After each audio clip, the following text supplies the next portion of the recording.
Assalomu alaykum ijtimoiy tarmoq kuzatuvchilari, qadrli podpischilar. Sizlardan iltimos, mana shu videoni o'tkazib oxirigacha ko'rib, amaliy yordam berib yuborasizlar degan umiddaman.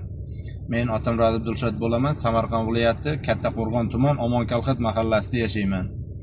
Meni video murojaatim Ichki ishlar vazirligiga hamda Samarqand viloyati ichki ishlar boshlig'iga, Samarqand viloyat Obulgey boshlig'iga mana shu video murojaatimni shu kerakli tashkilotlarga yetib borishda sizlarning ko'maklaringiz kerak bo'ladi, qadrli kuzatuvchilar.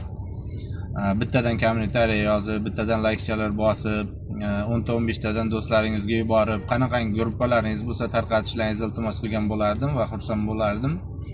Meni video murojaatimdan qisqacha maqsadi shuki, Samarqand Juma Kattaqo'rg'on yo'nalishining E46 yo'lining 45-46 kilometr oralig'iga svetofor qo'yish masalasida bir necha yillardan beri murojaat qilib kelyapman. Murojaatim inobatga olinmayapti.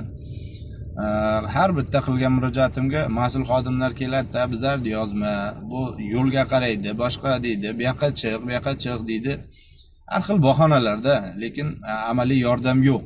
Maqsad foto qilib ketadi, video qilib ketadi, foto rasm qilib ketadi. Dalolatnoma qiladi, qo'l qo'ymasam mahallaga boradi. Maqsad murojaatni yopish, bartaraf qilish emas.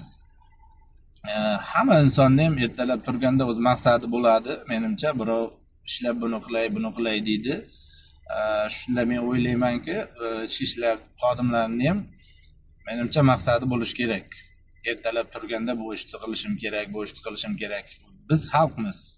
Oddiy xalq shu ichki ishlar xodimlariga ishonamiz. Bizlar xavfsizligimizni ta'minlashga, hayotimiz tinchlik, totuvlikda o'tishida yordam berishiga ishonamiz. Shuning uchun ham ko'ngil to'q yashaymiz. Lekin ayrim mas'ul xodimlar borki, gapirmasdan ilojimiz yo'q. Murojaatni inobatga olinmaydi.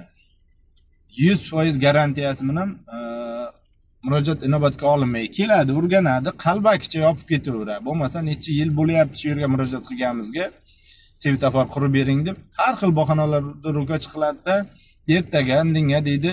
Bu yerda nechta bitta xalqning bolasi o'lyapti, moddiy, ma'naviy zarar ko'ryapti, bu yerda texnikalar qancha avariya bo'lyapti.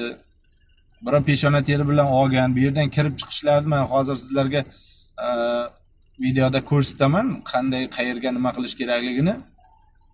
Lekin bo'lmayapti, amalda bo'lmayapti. Sizlardan iltimos, qattiq iltimos qilaman Ichki ishlar vaziri hamda Samarqand viloyat ichki ishlar boshlig'i, noto'g'ri tushunmaysizlar degan umiddaman. Mana shu yerga svetofor qurishda amaliy yordam berishlaringizni so'rayman. Mana videoda ko'rsataman qayerga qurish kerakligini. Mana bu Pastdarg'om tumaniga kelaverish, Kattaqo'rg'ondan kelganda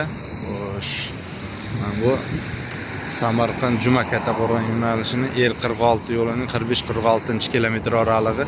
Mana bu Nurobodga kirish, to'g'riga ketsa Kattaqo'rg'on chegara joy.